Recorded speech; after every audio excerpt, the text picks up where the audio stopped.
So 1973 wasn't just another year in rock history, oh no. It was the year progressive rock went cosmic. From Pink Floyd's existential masterpiece to Italian concept albums, inspired by philosophy, progressive rock was bigger, bolder and stranger than ever. Now some albums broke into the mainstream, but others carved out cult followings.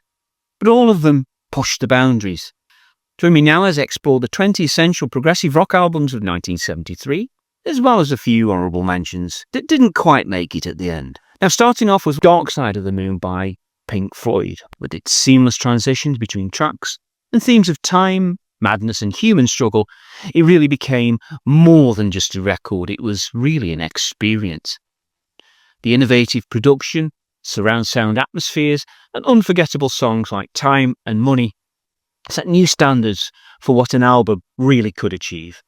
Even decades later, it's still one of those best-selling and most influential works of all time. The band Genesis also took a snapshot of England in the early 70s and wrapped it in progressive majesty and created selling England by the pound. From Peter Gabriel's theatrical storytelling to Tony Banks's sweeping keyboard solos, the album is a masterclass in symphonic prog. First the Fifth and the Cinema Show really remained fan favourites as well as my own, and blended technical brilliance with really quite heavy emotional weight. This wasn't just progressive rock, it was English folklore turned into music. Now with a new lineup including violinist David Cross and percussionist Jamie Muir, King Crimson had reinvented themselves.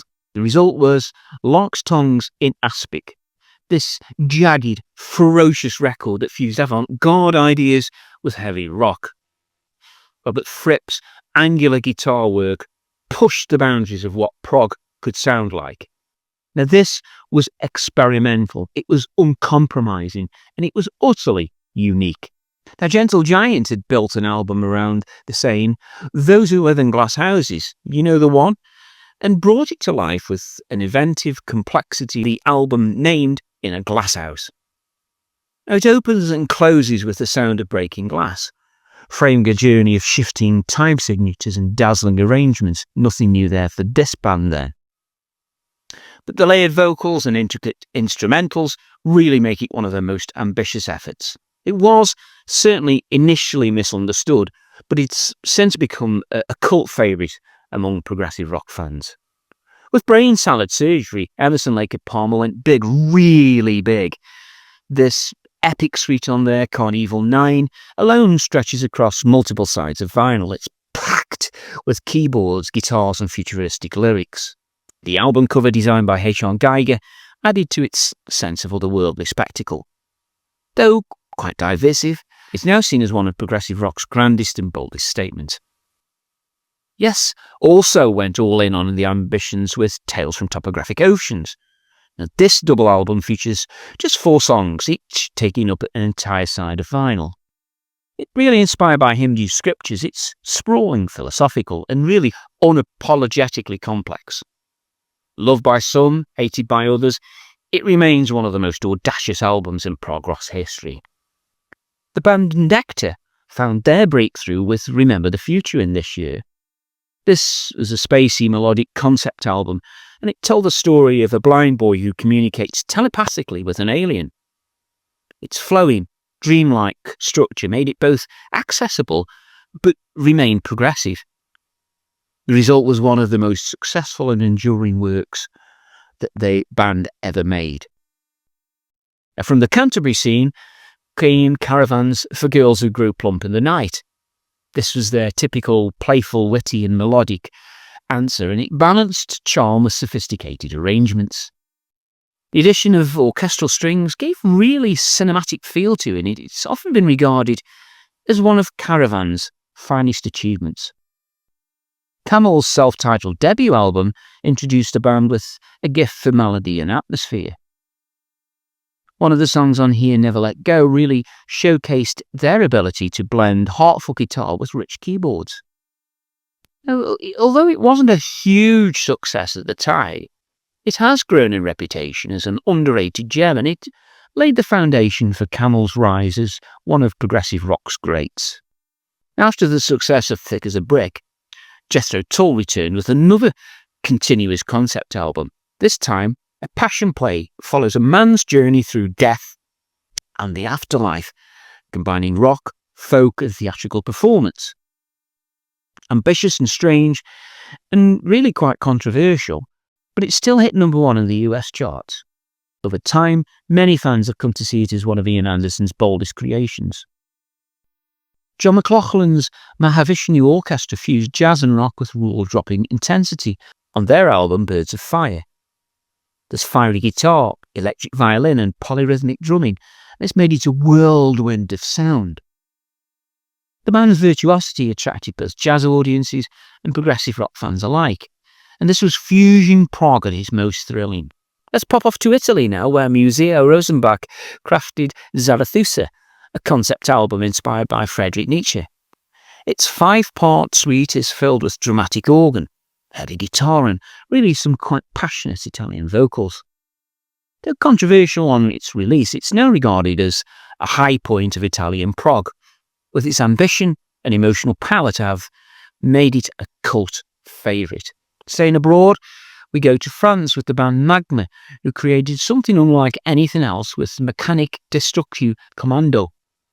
It was sung in their invented language Cobain, and it blended choral chanting, jazz fusion and pounding rhythms, resulting in a piece of music that was really quite intense and completely alien.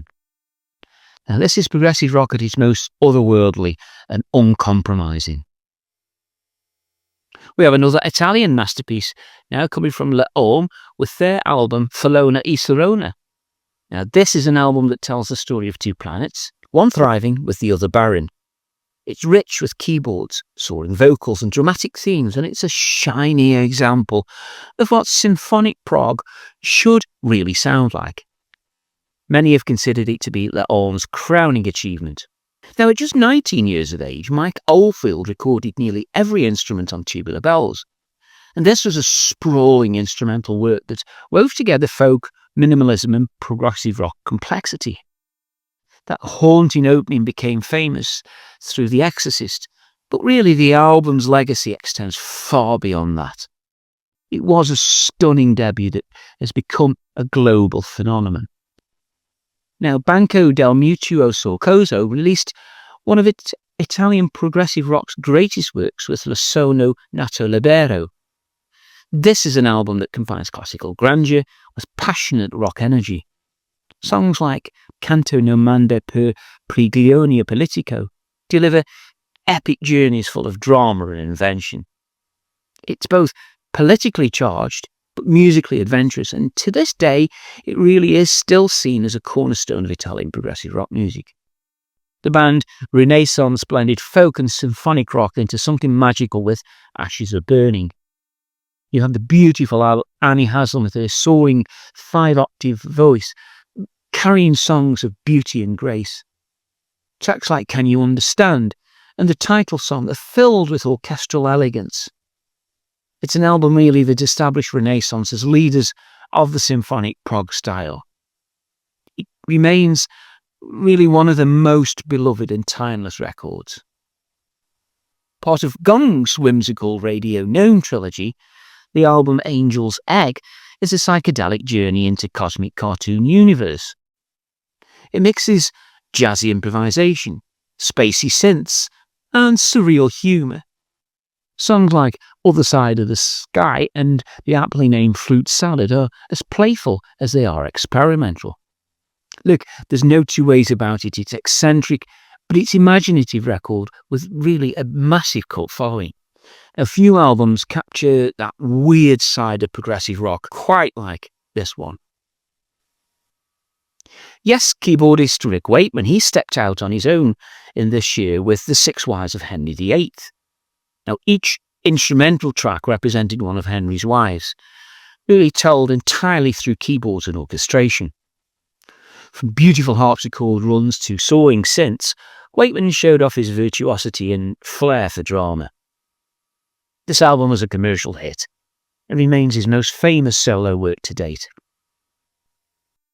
Now, Hawkwind turned their concerts into interstellar voyages, and Space Ritual captured it all on record. This is a double live album mixing some quite heavy riffs, hypnotic bass lines and spacey electronics with science fiction poetry. Songs like Orgon Accumulator recreated a trance-like atmosphere that really felt more like a ritual rather than a gig. And it does remain one of the boldest live albums ever to be released, in fairness.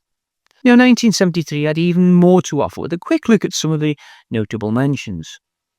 Premiata Forniero Mëkanïk introduced Italian prog to the world with Photos of Ghosts.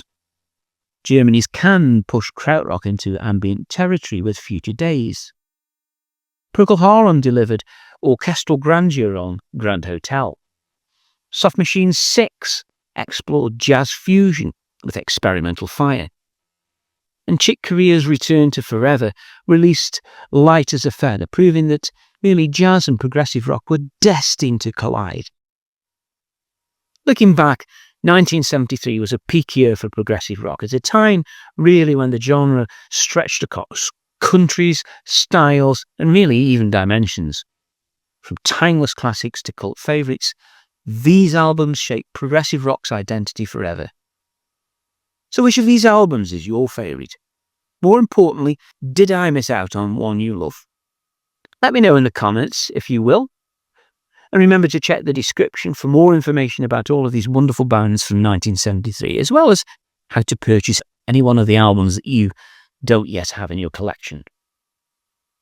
Now, this album has been added to a playlist for each of the years I've recorded so far, and I'll put a link to that as well in the description. But I've had great fun doing these years so far, and the video I did for 1972 actually spread over 2 editions. Now, I'll put a link to the first one here, and that's the one I want you to watch next. And I'll see you over there for that one.